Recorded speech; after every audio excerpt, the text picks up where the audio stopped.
अस्सलाम वालेकुम स्टूडेंट्स, आज हम इंशाल्लाह एक्सरसाइज करेंगे रिव्यू एक्सरसाइज चैप्टर 1 की, इसके क्वेश्चन नंबर 2 बेटा के क्वेश्चन लिखे हुए हैं। पहला क्वेश्चन में लिखा हुआ है सॉल्व करना है इस क्वेश्चन को। नेक्स्ट क्वेश्चन में फैक्टराइजेशन का मेथड है, फिर स्टैंडर्ड फॉर्म में लगाना है आपने। फिर आपसे पूछा हुआ है कि आपने मेथड बताने क्वाड्रेटिक इक्वेशन को सॉल्व करने के, जो 3 मेथड्स होते हैं बेटा।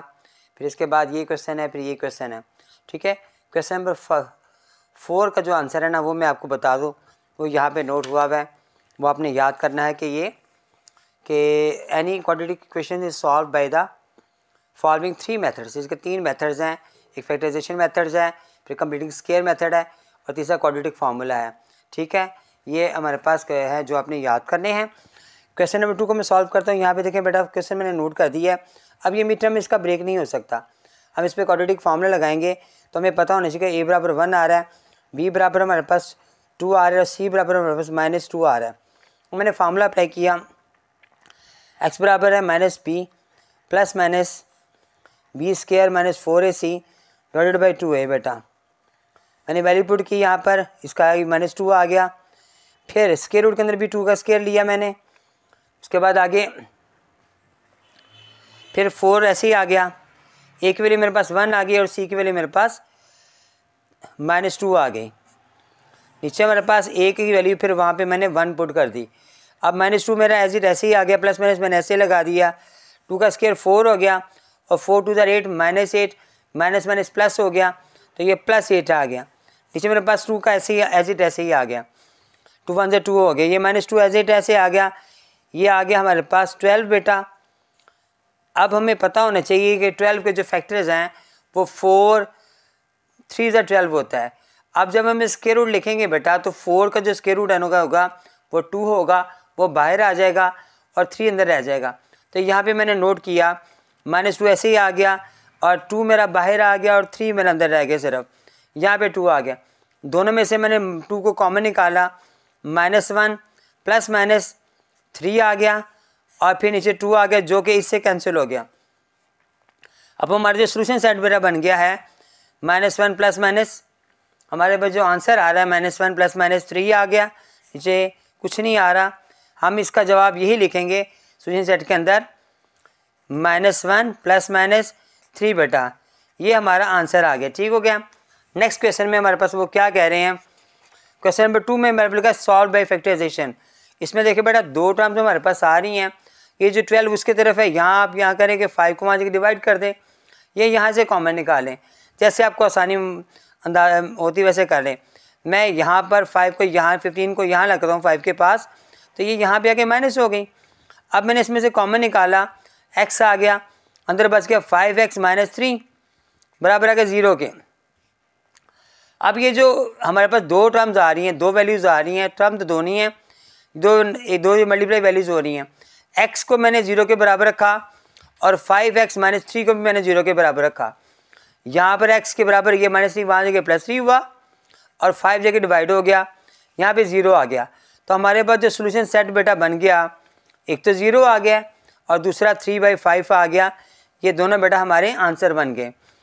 नेक्स्ट क्वेश्चन में लिखा हुआ इसने राइट इन स्टैंडर्ड फॉर्म में, हमने इसे स्टैंडर्ड फॉर्म में लाना है। हमारे पास 2 वैल्यूज़ आ रही हैं जो फ्रैक्शन के अंदर हैं। जब फ्रैक्शन में डिफरेंट वैल्यूज़ आ जाएँ तो जब उनका एलसीएम लिया जाता है तो दोनों वैल्यूज़ को लिख दिया जाता है और फिर जो कि डिफरेंट वैल्यूज़ है फिर इसे क्रॉस में मल्टीप्लाई करते हैं। ये यहाँ पे चला गया 4 के साथ, ये 4 x के साथ 4 यहाँ पे आ गया। अब ये दोनों 4 जो है ना आपस में प्लस माइनस कैंसिल हो गए, जबकि 3 एडिजिट यहीं पर ऐसे अकेला था। ये वाला x और x मिलकर 2x हो गए। इन्हें हमने जब मल्टीप्लाई किया तो हमें पता है इस पर फार्मूला अप्लाई हो रहा है, तो फार्मूला आ गया a² - b², 3 ऐसे ही आ रहा है। अब ये 2x इधर ही आ गया, इस पर जो फार्मूला अप्लाई हो रहा था वो वहाँ लेके चले जाएं आप, तो यहाँ पे 3 आ गया, इसके ऊपर फार्मूला अप्लाई हो रहा है तो x² ऐसे ही आ गया, 4 का स्क्वायर 16 आ गया, -16 आ गया।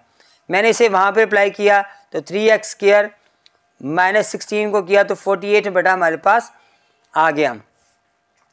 2x ऐसे आ रहा है, इस 3x को यहीं छोड़ दिया, 2x को मैं उठा के वहाँ लेके जाऊँगा तो 3x² -2x -48 = 0 के।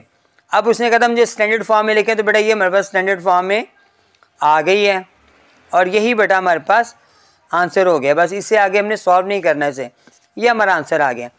नेक्स्ट क्वेश्चन में हमारे पास वो कह रहा है, अब यहाँ पर देखें जो क्वेश्चन लिखा हुआ है, यहाँ पे एक स्केयर आ रहा है, ये वैल्यूज आ रही है।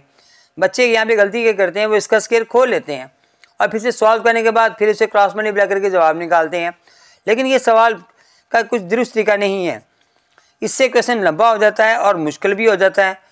आप यहाँ पे स्केयरिंग करें ना, बोथ साइड्स पर स्केयरिंग लें, यहाँ पर भी स्केयर रूट लें, यहाँ पे भी स्केयर लें, स्केयर रूट लें।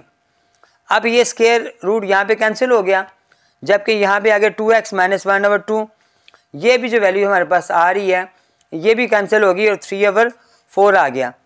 देखिए यहाँ पर स्केयर रूट आ रहा है, तो 9 का जब स्केयर रूट कैंसिल करते हैं तो वहाँ पर हमारे पास आ जाता है 9 का 3 आ जाता है और इसका 4 आ जाता है, सॉरी 4 का 2 आ जाएगा। अब हमने क्या कि देखा है कि जब स्केयर रूट कैंसिल किया जाए तो यहाँ पर प्लस माइनस भी पास से लगाते हैं, ठीक है। अब दोनों को हमने दोनों तरफ रखा, एक वैल्यू को मैंने -2 लगाकर 3/2 प्लस का लगाया, दूसरी तरफ मैंने यहाँ पे लगाकर इसको माइनस का 3/2 लगाया। ये -1/2 वहाँ जाके प्लस होगा, 3/2 + 1/2 एलसीएम सेम हुआ तो एक दफ़ा ले लिया, 3 + 1 किया तो 4/2 आ गया। ये कैंसिल हो गए तो यहाँ पर 2 से 2 का 4 घटा तो 2 आ गया। इस साइड पर क्या हुआ, ये वाली वैल्यू भी वहाँ चली गई तो वहाँ जाकर ये प्लस की हो गई। एलसीएम ये मैंने सेम एलसीएम आ रहा है तो एक दफ़ा लिखेंगे, -3 + 1 को एक मरतबा लिखा, -2 को -2 से कैंसिल किया मैंने, ये दोनों -2 को +2 से कैंसिल किया तो हमारे पास आ गया जवाब -1।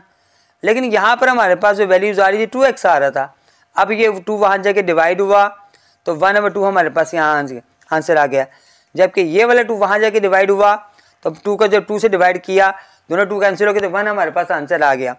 अब जो सोल्यूशन साइड बेटा हमारे पास आएगा, एक तो 1 आ गया और जो दूसरा आ रहा है वो -1/2 आ गया, ये हमारा बेटा आंसर आ गया। इसका जो लास्ट पार्ट है बेटा हम उसकी तरफ आते हैं। यहाँ पे भी स्क्वायर रूट लिखा हुआ है, यहाँ पे x लिखा हुआ है। अब हम यहाँ क्या करेंगे बेटा कि यहाँ पर इस स्क्वायर रूट को ख़त्म करने के लिए स्क्वायर लेंगे, तो 3x + 18 के स्क्वायर रूट का स्क्वायर लिया, जबकि x का भी स्क्वायर लिया मैंने। यहाँ पर स्क्वायर रूट से स्क्वायर कैंसिल हो गया, 3x + 18 ऐसे ही आ गया, यहाँ पर x² आ गया। अगर मैं यहाँ पर इसको लेकर आता हूँ इस तरफ तो एक माइनस का हो जाएगा तो मैं तंग करेगा, तो हम क्या करते हैं इस वैल्यू को वहाँ ले जाते हैं, x² - 3x - 18 = 0 आ गया। अब हम क्या करेंगे, इसका मिड टर्म ब्रेक करेंगे। यहाँ पर इसका मिड टर्म ब्रेक हो रहा है, ये 3 आ रहा है 18 आ रहा है, तो माइनस का 6x और प्लस का 3x ये दोनों आपस में माइनस होंगे तो हमारे पास -3 आ जाएगा। x कॉमन निकाला, x - 6 + 3 कॉमन निकाला, x - 6 बराबर 0 के आ गया। अब x - 6 एक पेयर आ गया और x + 3 एक आ गया, दोनों को 0 के बराबर रखा मैंने, इसको भी 0 के बराबर रखा, x + 3 को भी 0 के बराबर रखा, यहाँ पर प्लस का 6 आ गया, यहाँ पर -3 आ गया।